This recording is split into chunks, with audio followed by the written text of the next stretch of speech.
Good afternoon, everyone. I'm excited to be here to talk to you today about our engagement results. I'm excited to share the findings and the detailed review that I've done in order to give you some indication of how our employees are feeling. I'm going to move us to the next slide. The pandemic has accelerated existing trends in remote work and people reassessing their relationship with their job. For many, post-pandemic has highlighted the unhappiness of employees as many are choosing to opt out of the workforce. We're seeing that as we see the attrition trends across all different types of organizations tracking much higher than normal given this great resignation. Again, with the potential recession that's coming, this could pivot and we may see kind of the tide shift back to the employer, but for now, our employees definitely have a voice as it relates to whether or not they are demonstrating the desire to stay with us or whether or not they're determining that it's time to transition and do something completely different. As many people revisit their careers and pivot to new and different opportunities, it's important that organizations understand how employees are feeling and listen to the areas where they are sharing information about the workplace and what continues to motivate and drive them.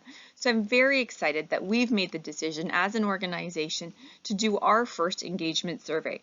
It's a perfect time for us to understand how our employees are doing and listen to the information that they're sharing about the workplace and what continues to motivate and drive them.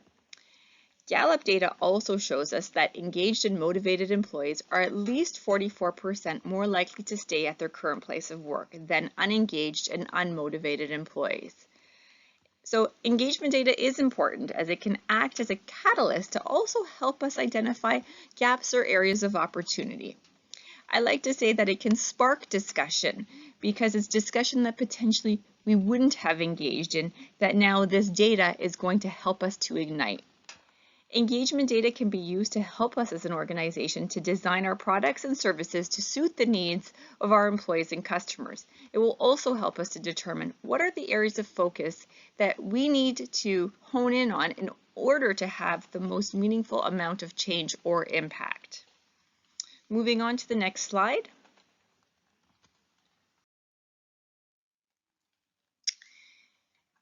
So when we dug into the data, we were able to see a positive linear relationship between engagement and customer satisfaction. As I mentioned on the previous slide, obviously higher engaged employees, even when moderately engaged, tend to have higher customer satisfaction rates. So that's really important to note because what the research is telling us and what it's identifying for us is that if you take care of your employees, they in turn will take care of our customers. And that's really important when we think of our company objectives and what we are looking to achieve over the course of the next 12 months. Again, engaged employees are described as being fully immersed and enthusiastic about their work, and that translates into results with your customer. This emotional attachment means that the employees will go above and beyond the call of duty. Engaged employees can take their work to another level. They contribute to a culture that consistently delivers great service. Engaged employees are truly a prerequisite to driving the organization's objectives and the outcomes desired by the leadership.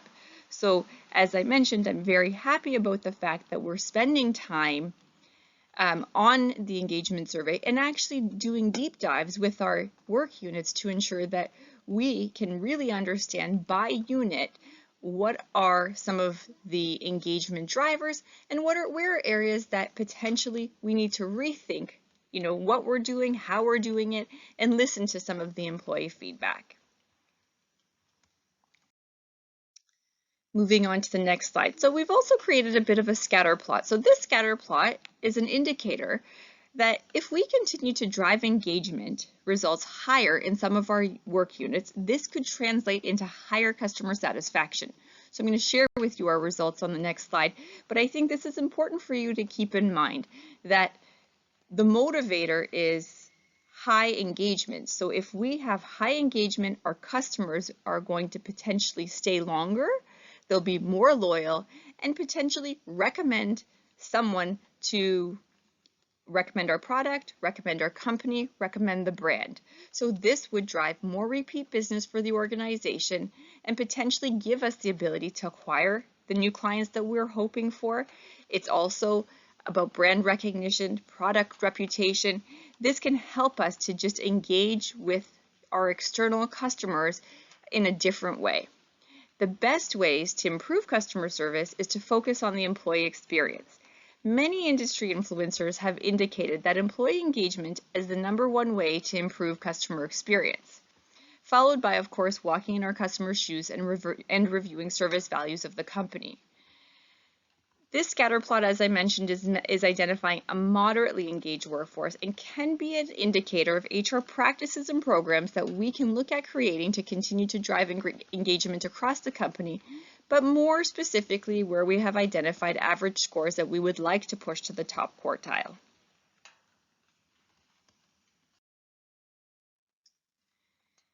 You can see here that overall, as an organization, we are tracking to an average score of about 3.37.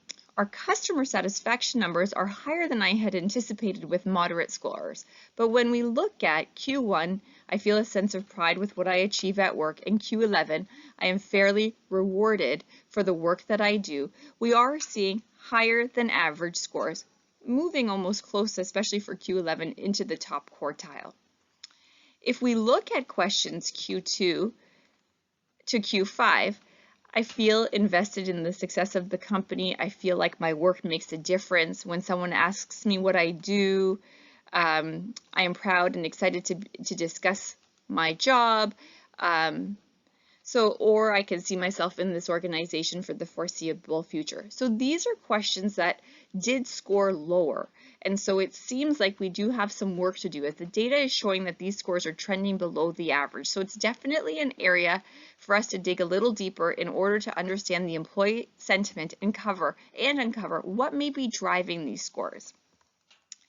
Then when we look at Q6, I have adequate opportunities to advance and develop within the company, we start to see the scores trend higher than the average. And then this becomes an indicator that training and development, a factor that can influence engagement, is tracking higher. Therefore, employees are feeling that they are growing their careers.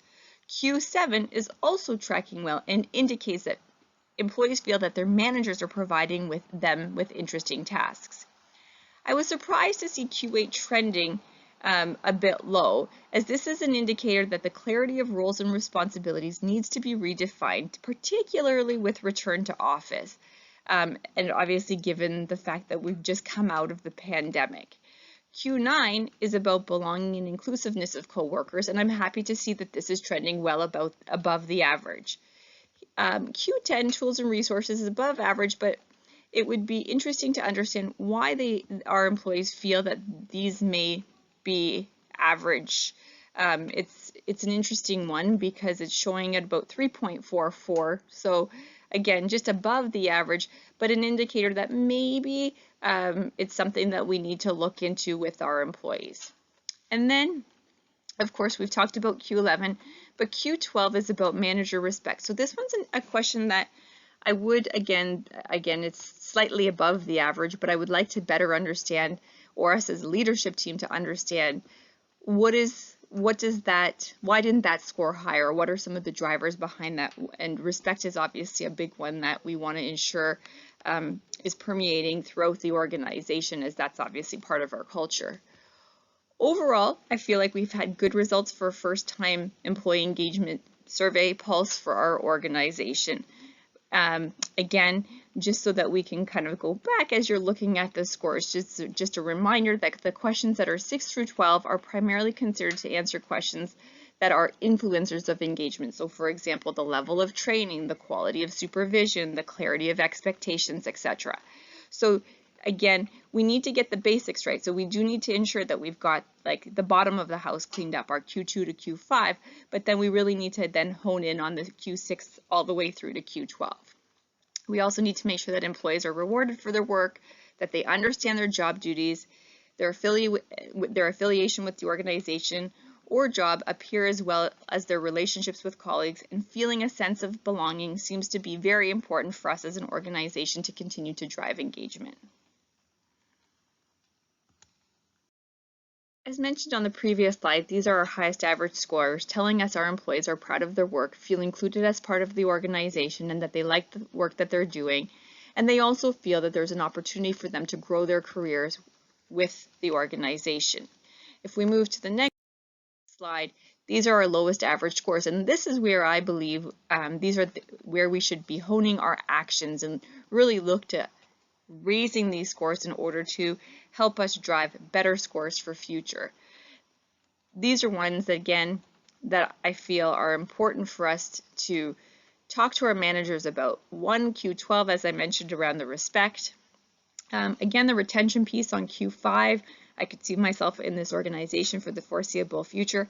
That's an indicator that we may start to see some attrition. Again, nothing here is dramatic because, of course, our scores are moderate and they're tracking average. But again, it's important for us to ensure that we're understanding what were the drivers behind some of these lower scores. When I'm moving to this slide because really now the next step for us is a sample of what an action plans look like. Because what are we going to do from here? What do we do with these results? Do we just let them sit, or are we actually going to do some follow-up? So in terms of what I think needs to happen, we really need, and I've put a sample in the deck for the leaders to review and think about, is really think about what were the themes that came out of your work unit. And again, I've given you a good indication of the organization's results, but now what do you need to do in order to drive results for your unit? Where were the areas that your average scores were lower that you want to kind of spark some of that discussion? So if we look at the themes that I've selected, I think that there's something around clarity of responsibility, role clarity and responsibility, as well as measurement. I think there's something about respect and commitment to the organization, and I think that there's something around recognizing and celebrating success. So if I think about what can we do, like what would help us to, we've just come back to the office, how can we reestablish some of the cadence that we historically had? Well, I would love to see us host a 1 to 2 day event to help build a shared understanding of our philosophy, our strategic priorities, and key drivers of success, really looking at clarifying what are the roles and responsibilities for each of the units, what's the interaction model, where are the handoffs, and then how are we being measured, what are the goals, what are our KPIs, what are the metrics, and then I would really hold someone accountable. So who do we want to be the leaders of that space? It can't just be the CEO or our executive leadership team driving this. This really needs to be owned by our employee base. I would also suggest the camaraderie and the community is really important to our employees. So hosting some team building events, so investing time, maybe it's an escape room, maybe a scavenger hunt, but something that helps to continue to increase the comfort of working together and really building those trusted relationships. Like I said, I don't know why, but the manager score, the respect piece that flagged for me. So I would actually do a bit of a review, take the HR business partner group, look at the manager engagement and performance scores, and determine whether or not we've got low performers in some of these roles impacting our overall engagement on the teams. What's happening with that group? Let's dig a little bit there. And so maybe that's an HR business partner responsibility to take away and work with the leaders around. I would also do a bit of a focus group. So again, given this is our first survey, I think our employees need to know we are taking this seriously. We wanted to hear from them. We've asked them for their opinion. And so now let's dig into it a bit with them. So maybe let's run some focus groups or some one-on-one sessions to do deep dives and understand what the employees feel good actions are to continue to build trust and respect within the culture. What's going to keep them engaged and as a part of this organization? Only they can tell us. And so the survey is like step one of what we can, and it can help again be the driver to the next action item.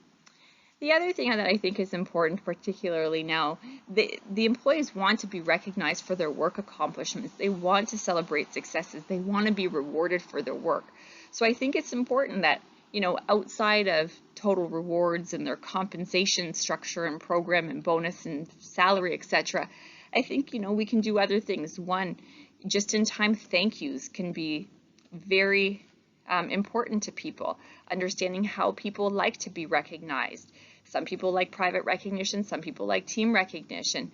and even finding time within your teams to have other team members recognize each other for some of the outstanding achievements. I think that's also helpful. You can do a rotation and each member can recognize something great that one of their colleagues has done. Again, if we're prepared and we believe that recognition is important, we can look at investing in a point system like Podium or through Achievers. I believe it's Acclaim, in order for us to be able to do some more just-in-time recognition that comes with some monetary points that can be collected, and then you have the ability to go and purchase exciting things that potentially you think could be helpful to you. So in terms of next steps, we need to digest the discussion that we've had today. If there's any questions, I'd be more than happy to answer them. We need to review our personal action plans as well as our business unit results. And then we need to look at the course of action at our next team meeting. I think it's important that each leader comes up with their own business unit action plan. And I think in order to hold us accountable, we should be submitting all of our revised action plans to our HR business partner for review before the end of the month. Then we need to provide an update at the next team meeting about how the team discussions went and an overview around how action plans were being revised. We need to review all plans across the team so that we can ensure some consistency across the plans. We don't want one unit doing one thing and another unit doing something different, and there really isn't any consistency or connectivity. We should see some consistency across. I think in order for us to ensure that we're also holding ourselves accountable as a leadership team, quarterly we'll provide updates around how we're doing against the action plans to this group as well as to our CEO.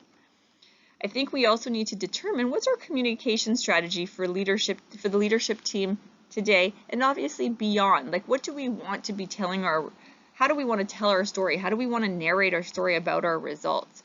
And then of course we need to dedicate time on each of our team monthly agendas to really talk about engagement and the action plans and how we're doing against the plans that have been put in place. Otherwise, 6 months will pass and we'll kind of dust these off and start to have this conversation again, and no real action will have taken place. And so we don't want that to be the case, and so we want to ensure that we're focused and that we're continuing to drive a high-performing culture, and that our engagement is going to be one of the key factors that helps us to achieve all of our organization's objectives and goals. If there's any questions, please don't hesitate to reach out. I am available too, and look forward to connecting again soon. Thank you.